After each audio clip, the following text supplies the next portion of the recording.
Hello students, कैसे हो आप सभी। उम्मीद करती हूँ आप सभी अच्छे होंगे। तो हमारी एजुकेशन की क्लास चली हुई थी, उसमें हमने अपने फर्स्ट चैप्टर जो शिक्षा मनोविज्ञान था उसमें हमने 2 लॉन्ग क्वेश्चन कर लिए थे। और आज हमारा तीसरा लॉन्ग क्वेश्चन है, वो है कोहलर द्वारा किए गए ये क्वेश्चन। कोहलर द्वारा किए गए किसी एक प्रयोग को लिखिए और उसकी सहायता से अंतर्दृष्टि से सीखना सिद्धांत की विवेचना कीजिए। तो जो ये हमारा चैप्टर है, इसमें बहुत सारे मनोवैज्ञानिकों ने प्रयोग किए थे, जैसे पावलोव, थॉर्नडाइक और कोहलर। तो हम इनके प्रयोग के बारे में अच्छे से पढ़ेंगे और इनके जो प्रयोग के नाम हैं उनके बारे में भी पढ़ेंगे। जैसे कि जो थॉर्नडाइक का सिद्धांत था, इससे पहले वीडियो में हमने पढ़ा था, वो क्या था, वो था प्रयास और त्रुटि द्वारा सीखना।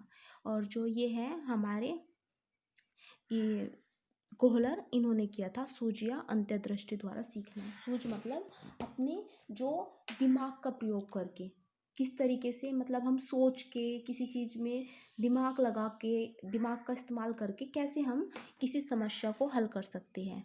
तो इनको ना गैस्टलवादी के नाम से जाना जाता है। ये जो पॉइंट है ये मैं आपको पढ़ा के नहीं, मतलब ऐसे ही समझा दूंगी, ठीक है। इसमें क्या था, जो ये थे कोहलर, इनको गैस्ट्रलवादी बोला गया था। गैस्ट्रलवादी इनके एक समूह का नाम था और उसमें 3 या 4 व्यक्ति जो थे वे मुख्य थे, और जो इसके प्रवर्तक हैं वो कोहलर थे, ठीक है। और इन्होंने प्रयास और भूल द्वारा जो सीखना है उसको क्या किया, उसको नकारा था। उस विचारधारा को इन्होंने स्वीकार नहीं किया, बल्कि इन्होंने कहा कि व्यक्ति अपनी मानसिक शक्ति और बुद्धि के अनुसार किसी समस्या को सुलझा लेता है। इसके बाद इन्होंने एक और बात कही कि जो सूझ का प्रयोग है, सूझ या अंतर्दृष्टि द्वारा जो सीखना है, वो निम्न कोटि के पशु नहीं कर पाते, बल्कि इसके लिए एक अच्छी शक्ति वाले दिमाग वाले पशु का हम क्या करते हैं, उस पर प्रयोग करते हैं। या फिर इसको कौन कर सकता है, मनुष्य। तो इन्होंने जो प्रयोग किया था वो एक वनमानुष तथा चिंपैंजी पर किया था। और 1913 या 1918 के बीच केंद्रीय द्वीप में सुल्तान नामक वनमानुष पर इन्होंने एक प्रयोग किया था जो बहुत ही प्रचलित था। और कोहलर के सबसे बुद्धिमान वनमानुष का नाम क्या था, सुल्तान था। इन्होंने इस पर 2 प्रयोग किए थे। आपको एक प्रयोग के बारे में लिखना होगा, लेकिन मैं आपको दोनों प्रयोग करा दूंगी। अगर एग्जाम में आया कि छड़ी समस्या का प्रयोग के द्वारा बताइए या बॉक्स समस्या का प्रयोग, तो आपको अगर याद होगा तो आप कोई भी प्रयोग लिख सकते हो। ये कोई ज़्यादा टफ नहीं है, इसलिए मैं आपको दोनों समझा दूंगी। छड़ी समस्या के प्रयोग में क्या था, छड़ी समस्या के प्रयोग में जो सुल्तान नामक वनमानुष को एक बड़े पिंजरे में बंद कर दिया गया। वनमानुष को क्या रखा गया, भूखा। पिंजरे के बाहर टेबल पर क्या था, केला रख दिया गया। पिंजरे में 2 छोटी छोटी छड़ियाँ भी रख दी गई, जिनकी बनावट कुछ ऐसी थी कि वह एक दूसरे से जुड़ सकती थी। मतलब इन्होंने एक पिंजरे में इस वनमानुष को बंद कर दिया, और इसको क्या लगी थी, भूख लगी थी, और बाहर मेज पर क्या रख दिया, केले रख दिए। और इस बॉक्स के अंदर जिसमें से बंद किया था उसमें 2 छड़ियाँ रख दी, छोटी छोटी 2 छड़ियाँ रख दी, जिनको अगर आपस में जोड़ लें वो आपस में जुड़ सकती थी, तो ये बड़ी छड़ी बन सकती थी। इसके बाद वनमानुष ने पहली छड़ी को उठाया और उससे केले को खींचने की कोशिश की, और वो असफल रहा। ऐसे ही इसने फिर क्या किया, दूसरी छड़ी से भी यही कोशिश की, लेकिन वो उसकी जो छड़ी थी वो केले तक नहीं पहुंच सकी। इसके बाद क्या हुआ, इसने इनसे खेलना स्टार्ट कर दिया, और खेलते खेलते क्या हुआ, ये दोनों छड़ियाँ जो थी आपस में जुड़ गई। और इसे देखकर यह बहुत खुश हुआ। और क्या हुआ फिर, इसने इन 2 छड़ियों को, मतलब एक छड़ी बना लिया जिससे ये लंबी हो गई, और इससे केले को क्या कर लिया, खींच लिया बाहर से।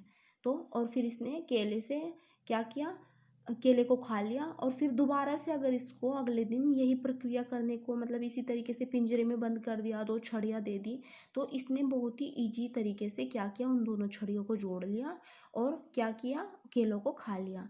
तो इसे क्या बोलते हैं, सूझ या अंतर्दृष्टि द्वारा सीखना। मतलब इसने क्या किया, इसने उन छड़ियों को जोड़कर क्या किया, इसने इसको एक सूझ मिली, एक मतलब इसने क्या किया, इसके माइंड में सेट हो गया कि ये इस तरीके से हो जाएगा। इसके बाद जो दूसरी इसकी समस्या थी, ये था बॉक्स समस्या का प्रयोग। इसमें क्या था, जो ये सुल्तान था इसको एक कमरे में बंद कर दिया। ये भूखा था और दीवार जो ऊपर की छत थी उस पर क्या कर दिया, केले टांग दिए और इस कमरे में 2-3 ये बॉक्स रख दिए। तो इसने केलों को मतलब उतारने के लिए बहुत उछल कूद मचाए, लेकिन ये केलों तक नहीं पहुंच सका। तो इसने पहले जो वहाँ पर बॉक्स रखे थे, एक बॉक्स को उठाया और उस पर चढ़कर क्या किया, केले उतारने की कोशिश की, लेकिन ये फिर नहीं उस तक पहुंच सका। फिर इसने क्या किया, दूसरे जो बॉक्स रखे थे अपनी सूझ का प्रयोग करते हुए इसने एक बॉक्स के ऊपर दूसरा बॉक्स रखा और फिर इसने क्या किया, फिर ऐसे ही मतलब केले को उतारने की कोशिश की, लेकिन तब भी ये ना पहुंच सका।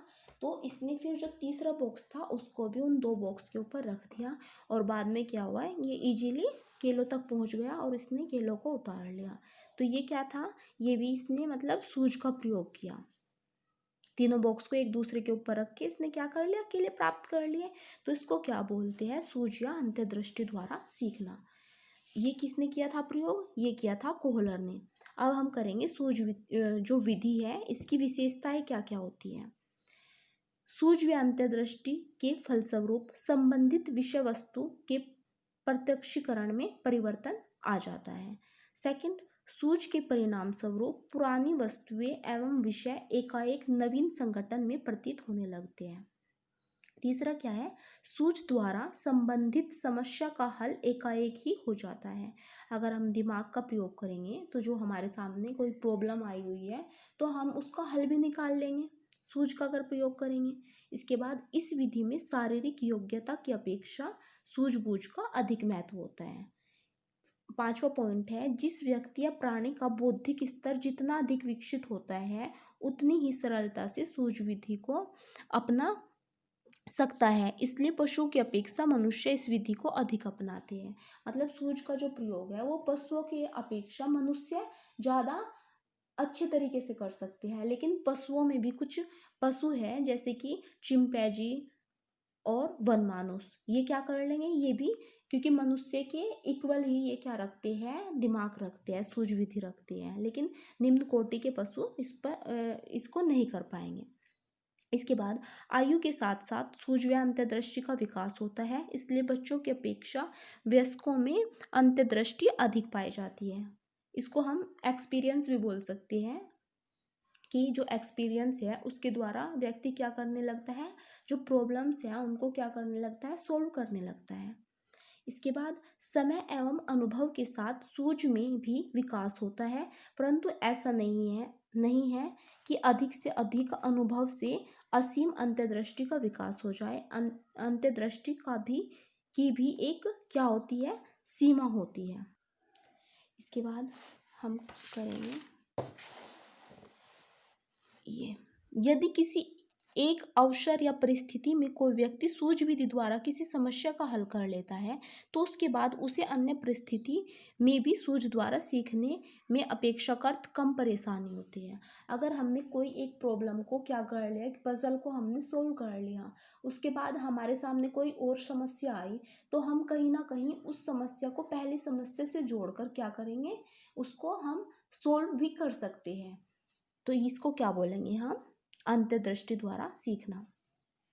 तो हम अपना ये क्वेश्चन कैसे करेंगे, आपको ये यहाँ से लेकर ये आपको लिखना है और इसमें छड़ी समस्या का प्रयोग या फिर बॉक्स समस्या का प्रयोग, कोई एक आप प्रयोग लिखेंगे और आप एग्ज़ाम में क्या करेंगे, आप ऐसा करना, आप अपनी कॉपी में भी जो ये पिक्चर है और ये पिक्चर है, जो भी आप प्रयोग लिखोगे उस प्रयोग की आप पिक्चर बना लेना, क्योंकि इससे क्या होते हैं एग्ज़ाम में आपको क्या है, अच्छे मार्क्स मिलते हैं इस चीज़ से। और इसके बाद आप जो एक प्रयोग लिख लिया उसके बाद आप क्या करेंगे, सूझ विधि की विशेषताएं भी इसके साथ ही साथ लिखेंगे। तो कल हम इसमें जो तीसरे मनोवैज्ञानिक है पावलोव, एक बार हम इनके प्रयोग के बारे में भी पढ़ेंगे। और थॉर्नडाइक ने अपने 3 सिद्धांत दिए थे, तत्परता का सिद्धांत और तत्परता का, अभ्यास का और प्रभाव का, और उसके अलावा 2 या 3 गुण उनके सिद्धांत थे, वो भी काफ़ी मोस्ट इम्पोर्टेंट है, हम उनके बारे में भी कल पढ़ेंगे अपने वीडियो में। ठीक है, तो आपको अब अपना तीसरा लॉन्ग क्वेश्चन करना है ये। आई होप आपको समझ में आ गया होगा। तो चलो फिर कल मिलते हैं। जय हिंद, जय भारत।